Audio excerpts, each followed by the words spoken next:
Hi నమస్తే welcome to red TV నేను మీ ప్రత్యూష. ప్రస్తుతం మనతోని కిమ్స్ సన్షైన్ బేగంపేట హాస్పిటల్ కి సంబంధించిన పల్మనాలజిస్ట్ డాక్టర్ వి లక్ష్మణ్ బాబు గారు మనతో ఉన్నారు. సార్ తో మాట్లాడి మరిన్ని విషయాలు తెలుసుకుందాం. నమస్తే సార్. నమస్తే అమ్మా. సార్ అసలు ఆస్తమా అనేది ఏంటి సార్? అంటే ఆస్తమా ఇలాంటి వారిలో ఎక్కువగా వస్తుంది, అసలు ఎందుకు వస్తుంది? ఆస్తమా అనేది శ్వాసనాళాలకు సంబంధించినటువంటి ఒక దీర్ఘకాలికమైన జబ్బు. ఇందులో శ్వాసనాళాల్లో ఇన్ఫ్లమేషన్ అంటే వాపు రావడం ద్వారా మన శ్వాసనాళ ఎయిర్వేస్ అనేటి మూసుకుపోవడం జరుగుతూ ఉంటుంది. కఫం నిండి మూసుకుపోవడం జరుగుతుంది. ఇది ముఖ్యంగా అంటే 50-60% ఆఫ్ ద కేసెస్లలో ఇది జెనెటికల్లీ ప్రీడిస్పోజ్డ్ ఇండివిజువల్స్ లో ఉంటుంది. అంటే ఫ్యామిలీలో ఇంతకు ముందు ఎవరికైనా ఆస్తమా ఉన్నట్టయితే వాళ్ళలో ఈ ఆస్తమా వచ్చే అవకాశాలు ఎక్కువగా ఉంటాయి. ఇకపోతే కొంతమందిలో దిస్ ఇస్ అలర్జిక్ ఆస్తమా అంటారు. అంటే ఈ జెనెటిక్ గా వచ్చేదాన్ని అలర్జిక్ ఆస్తమా అంటారు. అంటే it runs in families. So mother లేదంటే ఫాదర్ లేదంటే గ్రాండ్ ఎవరైనా పేరెంట్స్ ఫస్ట్ డిగ్రీ రిలేటివ్స్ లో ఆస్తమా ఉంటే వాళ్ళలో ఈ యాంటీబాడీస్ అంటే హైపర్ సెన్సిటివిటీ ఉండడం వల్ల ఈ ఆస్తమాకు దారి తీయవచ్చు. ఇకపోతే ఇంకొక గ్రూప్ వచ్చేసి ఇస్నోఫిలిక్ ఆస్తమా. వీళ్ళలో లేట్ ఆన్సెట్ ఆస్తమా అని అంటాం మనం. అంటే అడల్ట్ ఏజ్ గ్రూప్ లో వస్తుంది, 20 to 40 ఏజ్ గ్రూప్ లో వస్తుంది. వీళ్ళలో మన బాడీలో ఉన్న తెల్ల రక్త కణాలు ఒకటైనటువంటి ఇస్నోఫిల్స్ పెరగడం వల్ల ఆస్తమా యొక్క లక్షణాలు రావచ్చు. అది కాకుండా వెరీ లేట్ ఏజ్ లో ఆర్ ఆక్యుపేషనల్ కారణాల వల్ల అంటే కొన్ని స్పెసిఫిక్ గా కొన్ని ఇండస్ట్రీస్ లో పనిచేసే వాళ్ళలో ఈ ఎక్స్పోజర్ వల్ల అంటే వేరియస్ టాక్సిన్స్ ఎక్స్పోజర్ వల్ల, కెమికల్స్ ఎక్స్పోజర్ వల్ల, ఎస్పెషల్లీ పెయింటింగ్ ఇండస్ట్రీ అట్లాంటి వాళ్ళలో పనిచేసే వాళ్ళలో ఆక్యుపేషనల్ ఆస్తమా రావచ్చు. అదేవిధంగా late onset asthma, neutrophilic asthma అని ఉంటుంది. అది కూడా వాళ్ళలో ఈ ఎయిర్వేస్ లో న్యూట్రోఫిల్స్ అవన్నీ పెరగడము, ఆ ఇన్ఫ్లమేషన్ అనేది ఎక్కువగా అవడం వల్ల ఎయిర్వేస్ బ్లాక్ అయిపోవడం ఆస్తమా సింప్టమ్స్ కి దారితీయచ్చు. సో బేసికలీ ఆస్తమా అనేది ఎగ్జాక్ట్ గా ఎందుకు వస్తుందని ఇప్పటివరకు ఎవరికి తెలియదు. ఓన్లీ దేర్ ఆర్ ఫీనోటైప్స్ అంటే వచ్చిన పేషెంట్ బట్టి ఆయన లక్షణాలను బట్టి ఫీనోటైప్ గా విభజించి ట్రీట్మెంట్ ఇవ్వడం జరుగుతుంది. అన్నిట్లలో బేసిక్ రూల్ ఏంటంటే ఎయిర్వే ఇన్ఫ్లమేషన్ అంటే ఎయిర్వేల శ్వాసనాళాల్లో వాపు, mucus production and blocking of the airways are the main symptoms. Okay, ఇప్పుడు ఆస్తమా ఉన్న ఒక పేషెంట్ అసలు తీసుకోవాల్సిన జాగ్రత్తలు ఏంటి? అంటే ఇప్పుడు ఏసీ కింద కూర్చుంటారు డే మొత్తం కూడా, అలాంటి వారికి ఏమైనా ఎఫెక్ట్ అయ్యే ఛాన్స్ ఏమైనా ఉందంటారా? మోస్ట్ ఇంపార్టెంట్ ఏంటమ్మా, ఆస్తమా ఒకవేళ ఉన్నట్టయితే ఫస్ట్ దాని సివియారిటీని మనం తెలుసుకోవాలి. ఆస్తమాని మనం సివియారిటీ వైజ్ 5 స్టేజెస్ గా విభజించడం జరుగుతుంది. Mild, moderate, severe, again mild, intermediate, mild persistent or difficult to control. So the problem ఏంటంటే మనం ఎక్కువ పేషెంట్స్ మైల్డ్ ఇంటర్మీడియట్ ఆస్తమాటిక్స్ ఉంటారు. మైల్డ్ కానీ లేదంటే ఇంటర్మీడియట్ ఆస్తమాటిక్స్ ఉంటారు. వీళ్ళకు సీజనల్ గా మాత్రమే సిమ్టమ్స్ వస్తూ ఉంటాయి. ఇంటర్మీడియట్ అంటే సీజనల్ గా వస్తూ ఉంటది. ఇకపోతే కొంతమందికి పర్సిస్టెంట్ ఆస్తమా అంటే throughout the year symptoms ఉంటాయి. సో ఈ మైల్డ్ కేసెస్లలో మనము మెయిన్ గా చేయాల్సింది మోస్ట్ ఇంపార్టెంట్ థింగ్ ఏంటంటే whenever there are symptoms we have to give inhalers. అది రిలీవర్ ఇన్హేలర్స్ వాడాల్సి ఉంటుంది ఎస్పెషల్లీ మైల్డ్ కేసెస్లలో. Then avoid exposure to dusty environment and smoky environment, cigarette లాంటి తాగకుండా ఉండడము, ఇలాంటి కొన్ని జాగ్రత్తలు పాటించాల్సి ఉంటుంది. Because and viral infections most of the common cause for ఎక్సర్బేషన్ కాబట్టి కొంత గుంపుల్లో తిరగకపోవడము, ఓకే అంటే ఎక్కువ గుంపుగా ఉండే ప్రదేశాలకు వెళ్ళకపోవడము, ప్లస్ బాగా ఏమంటారు dust exposure or much fuel exposures కానీ అవన్నిటికి దూరంగా ఉండడము ముఖ్య తీసుకోవాల్సిన జాగ్రత్తలు. అలాగే food sir, food wise just you have to avoid ఏంటంటే బాగా రోజులు నిల్వ ఉంచిన ఆహారం, లేదంటే కొంతమందిలో ఫుడ్ ఎలర్జీస్ కూడా ఉండొచ్చు. అంటే నట్స్ కి కానీ అంటే ట్రీ నట్స్ కానీ పీనట్స్ కానీ ఇట్లాంటి వాటికి ఎలర్జీ ఉండొచ్చు. బట్ మెనీ పీపుల్ అంటే ఫుడ్ ఎలర్జీ అనేది ఈ మధ్య కాలంలో పెరుగుతుంది కానీ many people of asthmatic doesn't have actually food allergy. And fridge లోంచి చల్లటి పదార్థాలు తీసుకోకపోవడము, నిల్వ ఉంచిన పచ్చళ్ళు లాంటివి, లేదంటే ఎక్కువ రంగు కోటింగ్ ఉండే పదార్థాలు అంటే ఇప్పుడు మనకు ఆర్టిఫిషియల్ స్వీట్నర్స్ కానీ ఆర్టిఫిషియల్ రంగులు ఉండే పదార్థాలని, ఆహార పదార్థాలని తీసుకోకపోవడం ఉంటుంది. ఓకే. అలాగే మనం కోల్డ్ వాటర్ గాని, ఐస్ క్రీమ్స్ ఇలాంటివి అవాయిడ్ చేస్తే బెటర్ అంటారా? Yes, definitely. అదే ఇంతకుముందు చెప్పినట్టు ఫ్రిడ్జ్ లో ఉండే పదార్థాలన్నీ అవాయిడ్ చేస్తే best.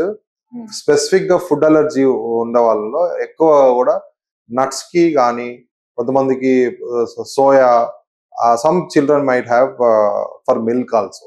Okay. Okay, so those things ఒకవేళ పేషెంట్ కి రికరెంట్ గా కనుక సిమ్టమ్స్ వస్తుంటే దగ్గరలో ఉన్న అలర్జీ స్పెషలిస్ట్ కానీ లేదంటే పల్మాలజిస్ట్ కానీ సంప్రదించి ఆ దేనికి వాళ్ళు trigger what are the triggers, what are the allergens which are causing asthma అనేది మనం టెస్ట్ ద్వారా తెలుసుకొని, అలర్జన్ స్కిన్ ప్రిక్ టెస్ట్ కానీ కొన్ని blood test, allergen profile which can be done in the blood also, మనము ఆ టెస్టులు చేసి తెలుసుకోవచ్చు. ఓకే. మరి ఆస్తమా ఉన్న పేషెంట్స్ సింప్టమ్స్ ఎలా ఉంటాయి సార్? అంటే ఎలా గుర్తించాలి? ఆస్తమా ఉన్న పేషెంట్ కి ముఖ్యంగా కాఫ్, ఆయాసము, పిల్లి కూతలు అంటాము, అంటే సౌండ్స్ రావడము. సిమ్టమ్స్ అనేటివి రాత్రి పూట అంటే నైట్ పూట ఎక్కువ ఉంటది. ఎర్లీ మార్నింగ్ ఈ సిమ్టమ్స్ వల్ల నిద్ర డిస్టర్బ్ కావడం, ఛాతిలో పట్టేసినట్టు ఉండడము. కొన్నిసార్లు ఈ సిమ్టమ్స్ తో పాటు అలర్జీ సిమ్టమ్స్ ఏమైనా ఉంటాయి అంటే ముక్కు కారడము, ముక్కు దిబ్బడ, ఇలాంటి సిమ్టమ్స్ ఉండడం జరుగుతుంది. ముఖ్య సిమ్టమ్స్ దగ్గు, ఆయాసము, పిల్లి కూతలు. ఆస్తమా ఉన్న పేషెంట్స్ కి మీరు ఏ విధంగా ట్రీట్మెంట్ ఇస్తారు? ఆస్తమా ఉన్న పేషెంట్స్ ని ముందు చెప్పినట్టుగా we have to divide into what symptomatically ఏ కేటగిరీకి వాళ్ళు చెప్తారు, mild, intermediate or something. For that we need to test called PFT, lung function test అని పిఎఫ్టి అంటారు, పల్మరీ ఫంక్షన్ టెస్ట్ అంటారు. దాంతో పాటు ఫీనో అనే fraction exhaled of nitric oxide అని ఇంకో టెస్ట్ ఉంటుంది to know about the asthma control and asthma severity.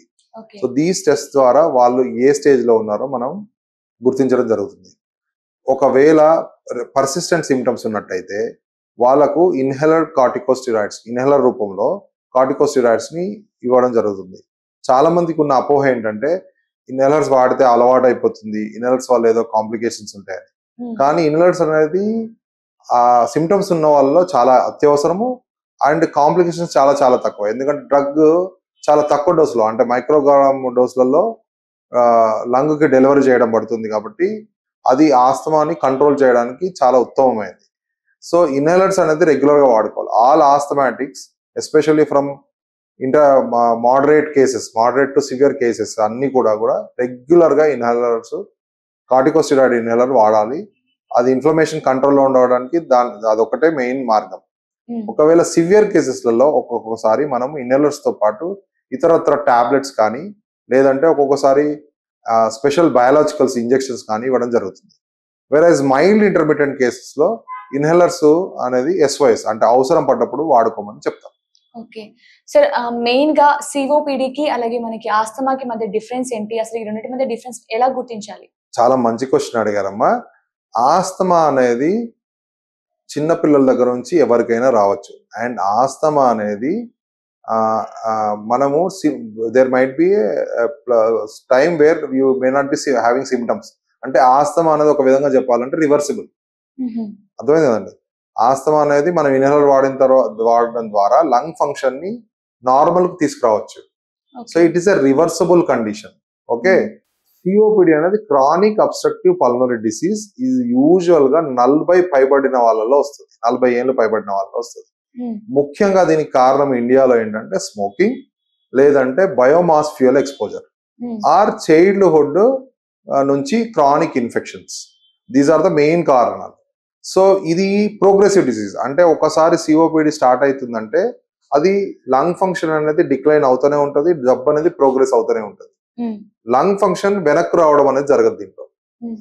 It never comes to normal. So COPD is basically a progressive disease.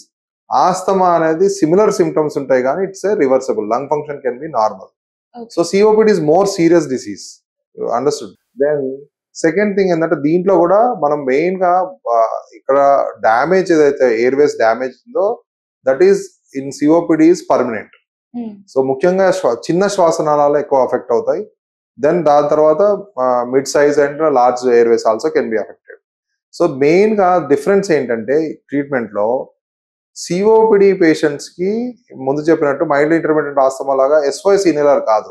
They have to use regularly inhalers so that వాళ్ళది inflammation తగ్గిపోతుంది. Then ఆ కఫం ఏదైతే produce అవుతుందో దాన్ని బయటికి పంపించడానికి easy అవుతుంది. లేకపోతే వాళ్ళకు కంటిన్యూస్ గా షార్ట్నెస్ ఆఫ్ బ్రెత్ ఉండడం జరుగుతుంది. ఇతరత్ర వెయిట్ లాస్ ఇవన్నిటి కూడా దారి తీయచ్చు. సో సిఓపిడి ఉన్న వాళ్ళు ఇన్హేలర్స్ ఎస్పెషల్లీ ఎర్లియర్ స్టేజెస్లలో బ్రాంకోడైలేటర్స్ అంటారు, అంటే శ్వాసనాళాల్లోని ఓపెన్ చేయడానికి ఉపయోగించే మందులను ఇన్హేలర్ రూపంలో రెగ్యులర్ గా వాడాల్సి ఉంటుంది. యాజ్ డిసీజ్ ప్రోగ్రెస్ అంటే గ్రూప్ ఈ కేసెస్ కానీ అంటే సివియర్ కేసెస్లలో మనము ఇన్హేలర్ కార్టికోస్టిరాయిడ్స్ కూడా యాడ్ చేయడం జరుగుతుంది బ్రాంకోలైటర్. సో ట్రీట్మెంట్ లో కూడా ఇన్హేలర్ కార్టికోస్టిరాయిడ్స్ అనేది first line treatment in asthma, whereas COPD లో we give when it's very advanced. So treatment ఇక్కడ bronchodilators are the main treatment. So there is very much need for differentiating those two అన్నమాట. అర్థమైంది. So that can again done by a PFT and FeNO test. FeNO usual గా COPD ఉన్న patients లో especially non హిస్టోఫిలిక్ COPD patients లో FeNO values చాలా తక్కువ ఉంటాయి, వేరే ఆస్తమాలో చాలా ఎక్కువ ఉంటాయి. అండ్ PFT లో అంటే స్పైరోమెట్రీ టెస్ట్ లో ఆస్తమాలో మనం మందు ఇచ్చినప్పుడు అంటే ఇన్హేలర్స్ లాంటి మందు ఇచ్చినప్పుడు రివర్సబిలిటీ అంటే లంగ్ ఫంక్షన్ అనేది ఇంప్రూవ్ కావడం జరుగుతుంది. With in the test only 12% improvement are 200 ml improvement కనిపిస్తుంది, వేరే COPD పేషెంట్ లో అది కనిపించదు. సో మనము test plus investigations plus symptomatology and age ఇవన్నీ దృష్టిలో పెట్టుకొని COPD ఆస్తమానా లేదంటే ఓవర్లాప్ అంటే రెండు కండిషన్స్ ఒకదాని మీద ఒకటి సూపర్ ఇంపోజ్ అయి ఉన్నాయా అనేది మనం తెలుసుకోవచ్చు. And treatment will be differ as I told you. Sir ఇది వరకు మీరు చెప్పినట్లే అంటే ఆస్తమాకు ఉన్న లక్షణాలు ఏంటంటే ఎక్కువ దగ్గు రావడం ఇలాంటివి చెప్పారు కదా. అయితే మనకి ఇప్పుడు రైనీ సీజన్ కూడా స్టార్ట్ అయిపోయింది. కొంతమందికి ఏంటంటే లాంగ్ టర్మ్ ఉంటుంది సార్, లైక్ దగ్గు వస్తూనే ఉంటుంది. వాళ్ళు అది నార్మల్ దగ్గు అనుకుంటూ ఉంటారు, ఒకవేళ అది ఆస్తమా కూడా దారి తీయచ్చు. అలాంటి పేషెంట్స్ కి మీరు ఎలాంటి జాగ్రత్తలు చెప్తారు? ఏదైనా 3 వారాలకు మించి దగ్గున్నట్టయితే definitely you have to take it seriously and consult a pulmonologist or a physician. So long term దగ్గుకి చాలా కారణాలు ఉన్నాయి, లైక్ గ్యాస్ట్రోఇసోఫేజియల్ అంటే యాసిడ్ రిఫ్లెక్స్ ఉండడము, సైనస్ కానీ అలర్జిక్ రినైటిస్ ఉండి పోస్ట్ నాసల్ డ్రిప్ ఉండడము, అలాగే కొంతమందిలో asthma we call it as cough variant asthma అంటాం, అంటే ఆస్తమా ప్రజెంటింగ్ లైక్ కాఫ్ అదే ఉండడము, లేదంటే బ్రాంకైటిస్ అంటారు అంటే ఎయిర్వే ఇన్ఫ్లమేషన్ లైక్ స్మోకింగ్ చేసే వాళ్ళలో స్మోకర్స్ కాఫ్ అని కూడా అంటాం మేము. So or infections and like TB or acute bronchitis ఇవన్నీ కూడా దగ్గుకు దారితీయచ్చు. So any cough which is actually beyond 2 weeks you need to take it seriously and consult a pulmonologist based on symptomatology and other features అంటే వేరే ఉన్న features బట్టి అది ఏం జబ్బు అనేది డిసైడ్ చేయడం జరుగుతుంది. ఇప్పుడు మనకి కాఫ్ లో కూడా డిఫరెన్స్ ఉంటుంది, కోల్డ్ లో కావచ్చు కాఫ్ లో కావచ్చు, అసలు ఆ డిఫరెన్స్ ఏంటి సార్? రెయినీ సీజన్ లో especially people are more prone for viral infections. మీరు ఇంతకుముందు అడిగారు కదా దాన్ని సమాన్. సో ఈ వైరల్ ఇన్ఫెక్షన్స్ అనేవి మెయిన్ గా ముఖ్యంగా ఉండేది common cold which are most commonly done by corona virus only. Covid అనేది కరోనా వైరస్ లో ఒక type, but it is not very seasonal. So ఈ నార్మల్ కరోనా వైరసెస్ లో most of the common causes of are rhino viruses are respiratory syncytial virus. ఈ 3 వైరస్లు ముఖ్యంగా common cold కు దారితీస్తుంది. ఓకే, దాంట్లోనే కొంతమంది పేషెంట్స్ లో అంటే ఇమ్యూనో కాంప్రమైజ్ పేషెంట్స్ లో ఆర్ పిల్లలు ఇంకా చాలా చిన్న పిల్లల్లో ఆర్ ఎక్స్ట్రీమ్ 60 పైబడిన వృద్ధుల్లో ఈ సింపుల్ కోల్డ్ కాజ్ చేసే వైరసే ఒక్కొక్కసారి తీవ్రమైన న్యూమోనియాకి దారితీయచ్చు అనమాట. So one of them are flu, common flu also you can influenza caused by. So normally అది influenza flu is normal infection like just like cold. But certain people ఆ టైంలో ఈ నేను చెప్పిన పైన కారణాలు చెప్పిన కరోనా కావచ్చు, రినో వైరస్ కావచ్చు, రెస్పిరేటరీ సిన్సిషియల్ వైరస్ కావచ్చు, లేదంటే ఫ్లూ వైరస్ కావచ్చు, ఆర్ కోవిడ్ కావచ్చు, సో కాల్డ్ కోవిడ్ కావచ్చు. They usually cause simple cold like infection or throat pain or fever. But certain people especially extreme age groups or immune compromised అంటే diabetes ఉన్న వాళ్ళలో, ఏదైనా cancer ఉన్న వాళ్ళలో, లేదంటే CKD పేషెంట్స్ అంటే కిడ్నీ కానీ క్రానిక్ లివర్ డిసీజ్ ఉన్న వాళ్ళు ఈ మామూలు infections simple cold type of infections they can lead to serious pneumonia kind of thing. Pneumonia అంటే ఇక్కడ ఏంటంటే infection of the lung. Cold is like infection of the upper airway, only ముక్కు లేదంటే గొంతుకు. న్యూమోనియా అంటే infection of the lung.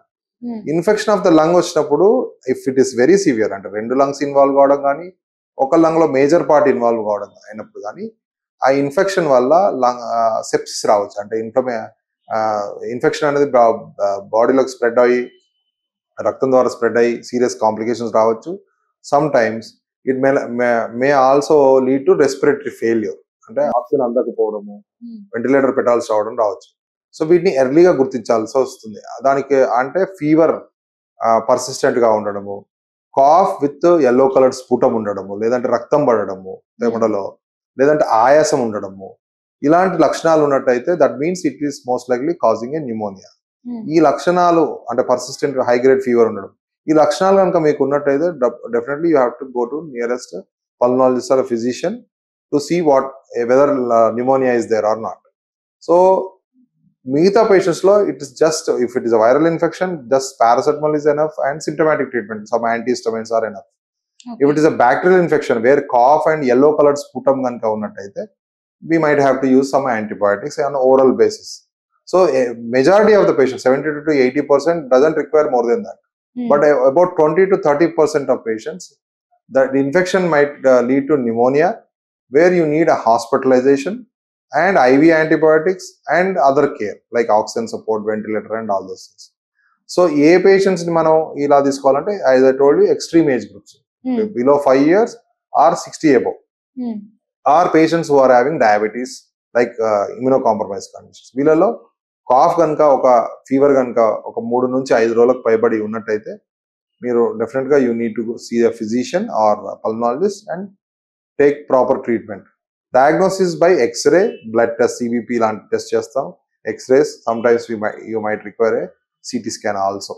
Okay, ఇప్పుడు మనకి ఈ నిమోనియా కావచ్చు, అలాగే లంగ్ ఇన్ఫెక్షన్ కావచ్చు, ఇవన్నీ వచ్చిన వాళ్ళకి ఒక పేషెంట్ కి మీరు ఏ విధంగా ట్రీట్మెంట్ అనేది ఇస్తారు? Yeah, that's what I'm right. Depending upon again severity. If lung pneumonia ఉన్న పేషెంట్ కనుక అదర్వైజ్ స్టేబుల్ అంటే హిమోడైనమికల్లీ స్టేబుల్ అంటే BP, urine output, pulse rate అవన్నీ బాగా మంచిగా ఉన్నట్టు నార్మల్ గానే ఉన్నట్టయితే we give oral antibiotic. Oral antibiotics తోనే ట్రీట్ చేయడం జరుగుతుంది. If you suspect viral we give antivirals. Okay, but if patient is having other complication like BP తక్కువ ఉండడం కానీ, లేదంటే రెస్పిరేటరీ రేట్ ఎక్కువ ఉండడం కానీ, హార్ట్ రేట్ ఎక్కువ ఉండడం కానీ, ఫీవర్ చాలా హై గ్రేడ్ ఫీవర్ ఉండడము, plus breathing respiratory rate more than 30 ఎక్కువ ఉండడము, ఇలాంటి లక్షణాలు ఉన్నట్టయితే that comes under severe pneumonia. So those patients need hospital admissions and IV antibiotic and oxygen support and if necessary ventilatory support. Okay, ఇప్పుడు వరకు మనం treatment గురించి మాట్లాడుకున్నాం. అయితే ఇప్పుడు మనం ఫుడ్ విషయానికి వచ్చినట్లయితే సార్, ఈ నిమోనియా ఎవరికైతే ఉంటుందో పేషెంట్స్ కి, వాళ్ళకి అంటే మనకి పల్లెటూరులో కావచ్చు, కొంతమంది పేరెంట్స్ చెప్తూ ఉంటారు లైక్ నిమోనియా ఉంటే కొంచెం అరటిపండు తినద్దు, కర్డ్ తినద్దు, నెయ్యి తినద్దు, ఇలాంటివి చెప్తూ ఉంటారు. అది నిజమేనా? ఒకవేళ అంటే ఎలాంటి ఫుడ్ అవాయిడ్ చేస్తే బెటర్? అవన్నీ అపోహలమ్మా. యాక్చువల్లీ అలాంటి వాటి వల్ల నిమోనియా రాదు. నిమోనియా అనేది ఒక infection. So when you are expose to virus or bacteria, pneumonia will come. So actually అలా ఫుడ్ సరైన ఫుడ్ తీసుకోకపోతే you might get more infections. So that kind of things you should. నేను ఈ మాధ్యమం ద్వారా చెప్పాలనుకుంటా అంటే అవి తింటే వస్తాయి అనేది that's not, it's a wrong concept. In fact good food, high protein food అవన్నీ తినడం మంచిది. ఓకే, అట్లా అని బిర్యానీలు లేదంటే ఆల్కహాల్ తీసుకోవడం ఇవన్నీ మంచివని నేను చెప్పట్లేదు. బట్ సంతులన ఆహారం తీసుకోవాలి, which should contain vegetables, protein, egg, everything. నెయ్యి ఉంటే మంచిదే, నెయ్యి వాడుకోవచ్చు. So there in fact they will protect all these things. Good food will protect you from infections. So that should not be the అది క్రైటీరియా, అది అపోహ మాత్రం. అలాగే ఇప్పుడు మీరు చెప్పింది వింటుంటే ఇంకొంతమంది ఏమంటారంటే, మనకి నిమ్మకాయ పులుపు ఉంటుంది కదా, మనకి కోల్డ్ వచ్చినప్పుడు నిమ్మరసం కూడా తీసుకోకూడదు, అసలు నిమ్మకాయ అనేది సి విటమిన్ తీసుకోకూడదు అని అంటుంటారు. అది ఎంతవరకు నిజమంటారు? No, actually that C vitamin became very popular in COVID, no? Where cold symptoms. So everybody wanted to take C vitamin and D vitamin. So it is again, end of the day, what I'm trying to tell is they are not basically responsible for pneumonias or infections. Pneumonias are caused by a bacteria or virus or a fungi in certain people, but that is not food related. Okay, అలాంటి నేను మీరు అది తాగితే మంచిగా అయిపోతారని కూడా కాదు. You have to everything you should be balanced. Diet అనేది ఎప్పుడు బ్యాలెన్స్డ్ ఉండాలి. వైటమిన్ సి, డి, ఎవ్రీథింగ్ ఉండాలి. ఓకే. ఇప్పుడు మనం చెప్పుకున్నట్లే రైనీ సీజన్ స్టార్ట్ అయిపోయింది. ఈ సీజన్‌లో మనకి ఎక్కువగా కోల్డ్, కాఫ్, వైరల్ ఫీవర్ ఇలాంటియన్నీ కూడా చూస్తూ ఉంటాం. అయితే మనకి ఈ స్టేజ్‌లో తీసుకోవాల్సిన కేర్ ఏంటి? అంటే ఫుడ్ వైస్ కావచ్చు, మనం జాగ్రత్తలు ఏ విధంగా తీసుకుంటే బెటర్ అంటారు? సో ఇంతకుముందు చెప్పినట్టు extreme age groups are the one which are majorly affected hmm. With serious illness. So వాళ్ళలో ఫస్ట్ అండ్ ఫార్మోస్ట్ ఏంటంటే పిల్లల్లో అయితే your immunization should be complete, అంటే vaccine should be completed. Hmm. ఇప్పుడు ఇదే వ్యాక్సిన్ ని అడల్ట్స్ లో కూడా మార్చడం జరిగింది. అంటే 50 పైబడిన వాళ్ళలో hmm. We're giving now started adult vaccination programme to prevent pneumonias and viral infection. So Influvac అంటే ఇన్ఫ్లుయెన్జాకు సంబంధించినటువంటి వ్యాక్సిన్స్ తీసుకోవడము, హ్మ్. న్యూమోకోకల్ వ్యాక్సిన్స్ అని ఉంటాయి అవి తీసుకోవడము, అదర్ వ్యాక్సిన్స్ ఆల్సో. మనము ఈ అడల్ట్ వ్యాక్సినేషన్ లో ఈ రెండు మెయిన్, ఇంకా వేరే వ్యాక్సిన్స్ కూడా ఉన్నాయి. సో హూఎవర్ పీపుల్ 50 పైబడి ఏదైనా క్రానిక్ డిసీజ్ ఉన్న వాళ్ళు, డయాబెటీస్ లాంటి క్రానిక్ డిసీజ్ ఉన్న ఫస్ట్ అండ్ ఫార్మోస్ట్ అంటే get vaccinated yourself hmm. Before the season. Okay, every year flu vaccine మారిపోతూ ఉంటుంది కాబట్టి every year you have to take flu vaccine. And pneumococcal vaccine అనేది every 5 years కోసం తీసుకోవాలి. Hmm. This is first and foremost. Then avoiding crowdy places and smoky places. Hmm. అంటే బాగా crowd ఉన్న places where there is more chance of infections, spread అయ్యే infections avoid చేయడం మంచిది. Okay. Number 3, wherever possible maintain good balance diet. అంటే అందులో protein ఉండాలి, carbohydrates ఉండాలి, ప్లస్ ఫ్యాట్, ఎవ్రీథింగ్, ఫ్రూట్స్ ఉండాలి, ఎగ్ ఉండాలి, అవన్నీ ఉన్న బ్యాలెన్స్ డైట్ మెయింటైన్ చేయడం ఇంకా మంచిది.